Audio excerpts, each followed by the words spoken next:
An all-American surveillance system is coming.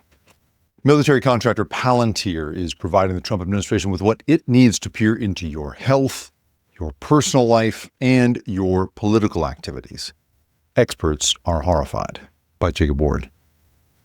In Estonia, on the day that you are born, you are issued a digital ID that will follow you for the rest of your days. It identifies you at the hospital, at the police station, on your taxes, in court, at the morgue.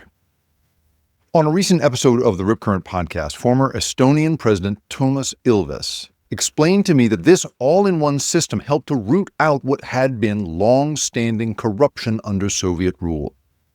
Not only is cash no longer the preferred form of money, transactions with the government are digital, so individuals like police officers and doctors have no way of greasing the wheels of their system for you, and thus bribing them doesn't do anyone any good. Quote, all of that disappears, he told me. We've gotten to the point for at least 10 years where basically there is nothing in your interaction with the state or the government that you cannot do online. So when you hear that the Trump administration is paying the military contractor Palantir to stitch together a growing nationwide database that could soon connect the information held on you by a variety of federal agencies, from taxes to healthcare to student debt, you might think this will help, as a Trump executive order about collecting data has claimed, in, quote, stopping waste, fraud, and abuse by eliminating information silos. But as President Ilves explained to me in the clip below, as President Ilves explained to me, there is a crucial ingredient that makes the difference between an efficient civil service like Estonia's and a chilling nationwide surveillance network. Here's how he described it. It's a huge Christmas tree. And my health records are a little Christmas tree ball here. Your health records a Christmas tree ball over there. So those are health records. They're tied to me.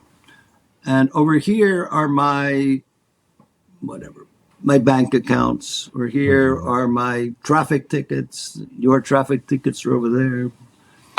Now, that means that you cannot get a database where you get everything. So I can access my say health records. I can access my bank records. I can access whatever it is that I want to access that is tied to me. I can get.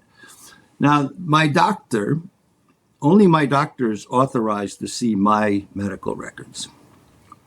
No one else can see my medical records unless they're authorized by me. So that means that the police can't see it.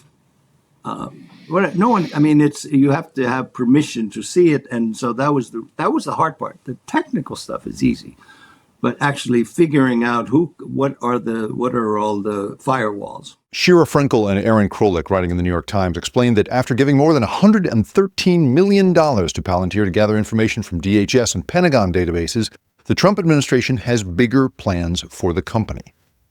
They write, representatives of Palantir are also speaking to at least two other agencies, the Social Security Administration and the Internal Revenue Service, about buying its technology, according to 6 government officials and Palantir employees with knowledge of the discussions.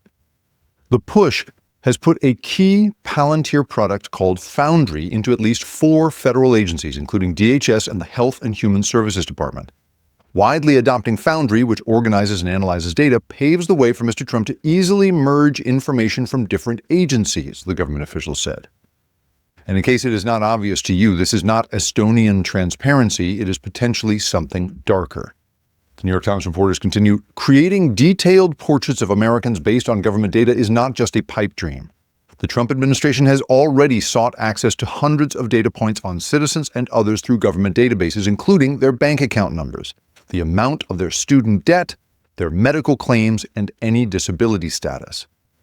Mr. Trump could potentially use such information to advance his political agenda by policing immigrants and punishing critics, Democratic lawmakers and critics have said. Privacy advocates, student unions, and labor rights organizations have filed lawsuits to block data access, questioning whether the government could weaponize people's personal information. Palantir was founded by Peter Thiel, the Facebook angel investor, conservative libertarian, and patron to J.D. Vance, with CIA seed money in 2004, and made a name for itself helping the American intelligence and military community sift through an unthinkable amount of surveillance data from inside Iraq. Its software allowed an operator to find patterns and people in mountains of raw video. Since then, its contracts with the Defense Department have grown and grown. A new DoD contract this year, separate from what the Trump administration has authorized so far, will pay it nearly $800 million. By the time the American military withdrew from Afghanistan, Palantir's technologies had evolved to the point of facilitating a detailed biometrics database in that country, one that collected identifying information but also made predictions about future behavior based on patterns of life. In her 2021 book, First Platoon, Annie Jacobson recounts a conversation with a military operator who had used Palantir in Afghanistan. Quote, "The fact that there's other moves afoot to actually use Palantir in the United States, I think that's very, very bad because of the type of 360-degree metrics that are collected," Kevin warns. "I'm not kind of saying, hey, I'm scared of Big Brother. That's not my view, but that is exactly what Palantir is capable of," end quote. The company has, like many technology companies, sought to distance itself from any controversy around how its products are used by essentially blaming its customers. On its blog, to which it refers reporters seeking comment, it writes, "Our software and services are used under direction from the organizations that license our products. These organizations define what can and cannot be done with their data. They control the Palantir accounts in which analysis is conducted." But a group of former Palantir employees have written to protest that how the technology is used is a deepening problem and should be the company's responsibility, at least in part. They warn against, quote, "the increasingly violent rhetoric which the company is employing today and the actions to which it might become complicit in the future." The company wrote in its IPO filings that it wants to be the default operating system for data across the government. And once a government agency becomes dependent on the company's Foundry system, the subscription model can serve to lock that agency into a relationship that is far easier to continue than to end. And its leader, CEO Alex Karp, publicly evangelizes a need to empower a new military-industrial complex to strengthen the West and actively celebrates the power of his products. He boasted on an earnings call this year that, quote, "Palantir is here to disrupt and make the institutions we partner with the very best in the world and, when it's necessary, to scare enemies and on occasion kill them." Quote, "Big tech, including Palantir, is increasingly complicit, normalizing authoritarianism under the guise of a revolution led by oligarchs," the Palantir ex-employees wrote. "We must resist this trend." The Rip Current is produced and created by me, Jacob Ward. And if you liked this show and you want more content like this, go to theripcurrent.com, where I publish a weekly newsletter that covers these same sorts of stories of the big invisible forces that have us all in their grip. And if you want to really do me a favor, if you could go to where you have listened to this or watched it and like it, share it, or even better, review it. Holy cow, is that helpful? It's the best possible way for me to find a new audience. I really appreciate you being here. Thanks for listening.